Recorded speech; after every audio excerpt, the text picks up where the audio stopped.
pour une nouvelle vidéo et aujourd'hui on se retrouve pour parler de Kingdom Hearts. Cette fois-ci pour un retour de Kingdom Hearts 3. Donc bien évidemment je vais conseiller à toutes les personnes qui souhaitent suivre Kingdom Hearts et qui ne souhaitent pas se faire spoiler de quitter immédiatement cette vidéo parce que je vais spoiler énormément le jeu, surtout les passages que j'ai profondément appréciés. Donc sincèrement, ne restez pas si vous souhaitez. Un conseil que je puisse vous donner, c'est de ne pas écouter cette vidéo ou du moins d'y revenir quand vous aurez regardé mes autres vidéos sur les différents Kingdom Hearts que je vais faire parce que je vais vous parler des découvertes manga. Donc bien évidemment, je conseille à tout le monde plus de jouer aux jeux vidéo que de lire les mangas, mais ça vous fait toujours une base. Donc sincèrement, maintenant, là c'est la troisième semaine maintenant que je vous parle de Kingdom Hearts le vendredi et c'est pour faire une revue de Kingdom Hearts 3. Mais si vous ne souhaitez pas vous faire spoiler ce que je vous conseille au plus profond de mon cœur, mais sincèrement, c'est pas juste pour vous dire ça comme ça, c'est vraiment du plus profond de mon cœur, je ne vous conseille pas du tout de regarder cette vidéo si vous n'avez pas joué au jeu, tout ça. Je fais cette vidéo dans l'unique but de pouvoir parler avec ceux qui auraient fini le jeu pour voir leur ressenti, pour voir si j'ai pu avoir les mêmes sensations que les joueurs, tout ça, ou pour vous dire ce que j'en pense également. Mais c'est le troisième et donc sincèrement, si vous voulez suivre la série, surtout que ça clôture toute la série ou pratiquement le 3, sincèrement ne regardez pas cette vidéo. Donc je vous aurais prévenu, franchement ça va vous gâcher tout le suspense si vous regardez cette vidéo.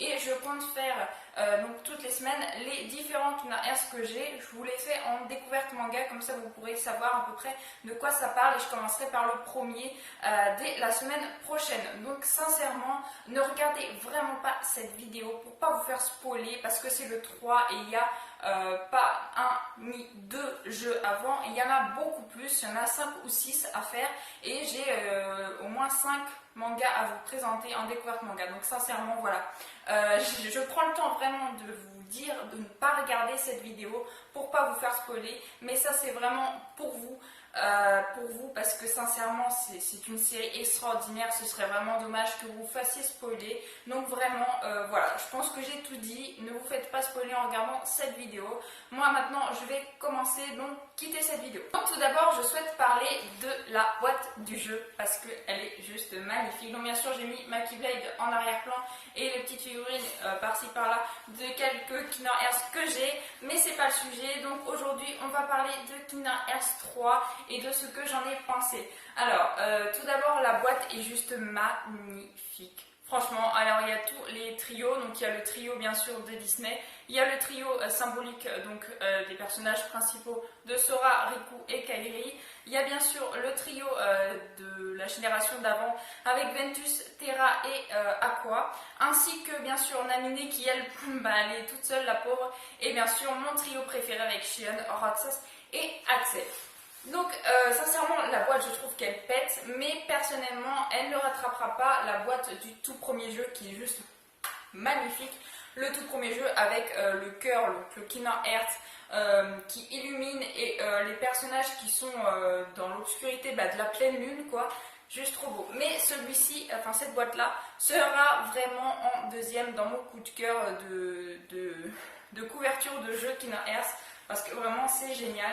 Et oui malheureusement la couverture de mon jeu plus ou moins préféré, mais c'est surtout pour l'histoire de Kingdom Hearts 358 sur The Days, sera la troisième si je devais faire un classement des couvertures des jeux Kingdom Hearts parce qu'elle est très belle aussi. Mais ouais, vraiment gros coup de cœur pour le 1 et le 3. Juste avant, celle de 358 sur The Days. Arrêtez de m'égarer et vous parler vraiment du sujet fondamental de cette vidéo qui est Kingdom Hearts 3. Alors il faut savoir que je l'ai attendu mais alors je vais pas dire que je l'ai attendu pendant 15 ans comme la plupart, pendant une dizaine d'années comme la plupart d'entre nous. Parce que c'est pas le cas, j'ai joué à Kingdom Hearts, je devais avoir peut-être 8-9 ans par là, moi je suis née en 98. Donc je n'ai pas joué à Kingdom Hearts vraiment l'année de la sortie mais pas très longtemps après. J'ai dû jouer donc à celui de Xion qui est sorti en 2009 si ma mémoire est bonne. J'ai dû y jouer en 2010-2011. Moi je dois avoir à peu près 2 ans de retard à chaque fois. Et vraiment l'histoire qui m'a le plus marqué c'est celle avec Xion, dont mon cosplay bien sûr pour cette vidéo. Et donc bien sûr, le personnage que j'attendais le plus de voir, c'est Xion. Donc autant vous dire que quand j'ai vu les extraits du jeu, parce que je n'ai pas pu m'empêcher de me faire spoiler les extraits du jeu, surtout qu'ils sont sortis en un nombre incalculable, le jeu était tellement attendu. Et personnellement, ceux qui ont joué au jeu, bien sûr, vous vous attendez à ce que je vais vous dire. Le passage que j'entendais le plus dans le jeu, c'est de savoir si, oui ou non, Xion allait pouvoir revenir et par quels moyens. Donc déjà, on sait donc qu'elle est revenue, et la façon dont elle est revenue, mais c'était juste magnifique. Enfin, le passage qui m'a surtout marqué, c'était le fait qu'elle se rend compte qu'il y a Sora qui est là, que c'est Sora plus ou moins qui est à l'origine de tous ces malheurs, hein, si je puis dire. Et elle se met, dès qu'elle le voit, à l'attaquer, mais de toutes ses forces, et Sora qui ne fait rien, enfin il se défend, mais il ne l'attaque pas, il pleure. Bon, je pense que de base c'était donc Roxas qui se souvenait de Xion par rapport à Sora, mais il lui dit arrête, c'est bon, ça suffit, calme-toi, tout va bien, Xion. Et à ce moment-là, elle se met à réagir, elle se met à pleurer, à avoir une de ses colères, mais en elle, en fait. Sincèrement, je me suis pas filmée en train de voir la scène, mais je peux vous dire que j'en tremblais, mais c'est un truc de malade. Franchement, j'ai jamais ressenti ça pour aucun autre jeu vidéo. Franchement, cette scène, elle m'a tellement émue, c'était vraiment... Voilà, c'est vraiment... une scène juste magnifique. Donc ensuite, bien sûr, vous savez tout ce qui se passe, hein, et la fin du jeu arrive avec, donc je vous dis, hein, je parle juste des passages que j'ai énormément aimés. Bien sûr, j'ai aimé tout le jeu du long à large, mais je vous parle plus précisément de ce que j'attendais. Donc bien sûr, Roxas qui vient en aide après et qui se bat avec Sora et Xion pour combattre l'ennemi qu'il y avait à ce moment-là. Ensuite, quand enfin le trio se rejoint, en fait, j'étais tellement contente que le trio se rejoint que quand j'ai entendu que Xion était en train de pleurer, mais ça m'a choquée quoi, parce que je m'attendais plus du tout à ce qu'elle pleure. Enfin, Xion, ça n'a jamais été un personnage qui était là à s'apitoyer sur son sort, c'était plutôt le genre de personnage qui prenait tout pour elle et qui voulait s'en débarrasser quoi en gros, et préfère mourir pour pouvoir donner vie aux personnes qui sont vraiment réelles en quelque sorte, parce que Xion, vu que c'est une marionnette, elle n'était pas vraiment réelle de base, et elle voulait donc se sacrifier pour redonner vie à Sora, ce qui comprend la rengaine qu'elle a pu avoir en voyant Sora. Et franchement, le fait qu'elle pleure et que Axel lui dise « Oh, je suis désolée, j'aurais dû apporter des glaces à l'eau de mer », voilà. Enfin, sincèrement, voilà, je ne vais pas non plus vous en déblatérer pendant 500 ans, mais c'était juste magnifique. Aussi, le passage que j'ai énormément aimé, c'est aussi un passage avec Xion quand elle se présente à Sora juste après. Elle se présente à Sora et elle lui dit Kairi est toujours vivante, elle est toujours là, je le sens. Et vu que Xion, c'est les souvenirs que Sora avait de Kairi, c'est normal qu'elle sente Kairi. Et sincèrement, c'était juste magnifique aussi. La première phrase qu'elle dit à Sora, qui est censée être elle, en quelque sorte, c'est tu vas la retrouver, elle est toujours vivante. Voilà, juste trop bien. Enfin bref, et puis après, bien sûr, le happy end avec, enfin le happy end si on veut. Bref, de toute façon, il faut toujours qu'il arrive une couille dans Kingdom Hearts, parce qu'il faut toujours qu'il y ait une fin triste dans les jeux vidéo de Kingdom Hearts. Ça, c'est incommensurable. J'ai jamais vu un jeu de Kingdom Hearts qui se finit bien. Enfin bref, franchement, le fait qu'elle ait une nouvelle tenue, donc bien sûr, ça sera un de mes futurs cosplays. Donc, ces nouvelles tenues que j'ai vu déjà réalisées par un bon nombre de cosplayers sur Instagram et autres. J'ai trop hâte de la faire. Je vous la ferai bien sûr en review cosplay, etc. etc.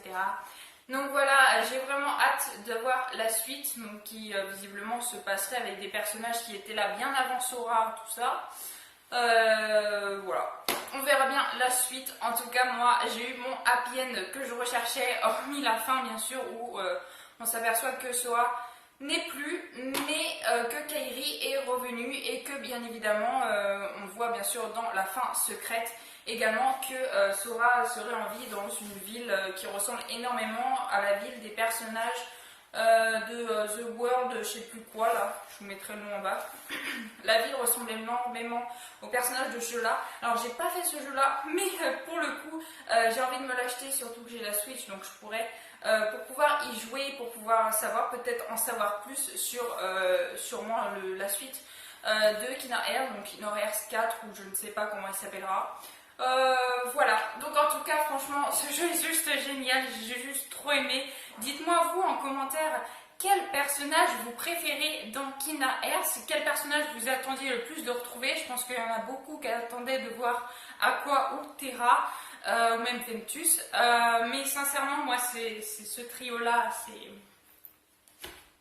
c'est juste magnifique. Bref, et bien sûr le trio aussi de Sora qui pour le coup, Sora a réussi à sauver tout le monde dans le jeu et c'est lui qui n'est plus quoi. Alors que bien évidemment il y avait un membre de l'organisation, je crois que c'est Xehanort qui était petit là, le petit Xehanort quoi, qui lui dit ton temps dans ce monde est résolu. Donc ça veut dire que si ça se trouve il ne pourra plus jamais revenir dans le monde là où il a grandi, là où il a évolué. Et puis vu qu'il était déjà mort une fois et qu'il avait recherché ces fragments, je pense que de ce fait, s'il remourait une deuxième fois, il ne pourrait plus revenir dans le monde, ce serait normal et logique.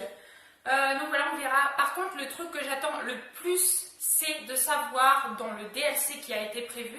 Alors pour ceux qui ne sauraient pas, il y a un DLC qui est prévu sur le fait de comment Xion a pu revenir. Et ça, sincèrement, si ça n'avait pas été annoncé, je pense que je vous aurais dit je suis déçue parce que justement, ce que j'attendais le plus précisément, c'est qu'ils se rejoignent tous les trois avec Roxas et Axel.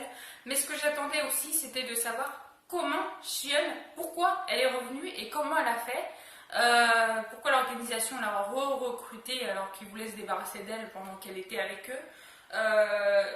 Donc sincèrement voilà, j'ai hâte de voir le DLC pour voir comment est-ce qu'elle a fait pour revenir. Je sais pas du tout quand il sort, il n'y a pas d'autres informations, mais je sais qu'il y aura un DLC sur Xion. Et ce sera encore mieux si on puisse la contrôler. Alors là, je serai aux anges. C'est ce qui manquait, je trouve, un petit peu, c'est le fait de ne pas pouvoir contrôler tous les personnages que l'on souhaite. Alors dans le jeu, on peut contrôler, on peut en contrôler quand même pas mal, hein, Sora, Riku et Aqua. Mais j'aurais préféré quand même contrôler le perso que j'aime. Et puis même Roxas, ça m'aurait plu de le contrôler. Kairi. Enfin bref, mon petit speech plutôt débrief des passages que j'ai appréciés dans Kingdom Hearts 3 est désormais terminé. Dites-moi ce que vous en pensez dans les commentaires, franchement ça m'intéresse de savoir. En tout cas, j'espère que vous aurez aimé cette vidéo, n'hésitez pas à liker, à commenter, à partager, ça me ferait vraiment extrêmement plaisir. Je vous souhaite une excellente fin de journée, portez-vous bien et moi je vous dis à la prochaine. Ciao ciao.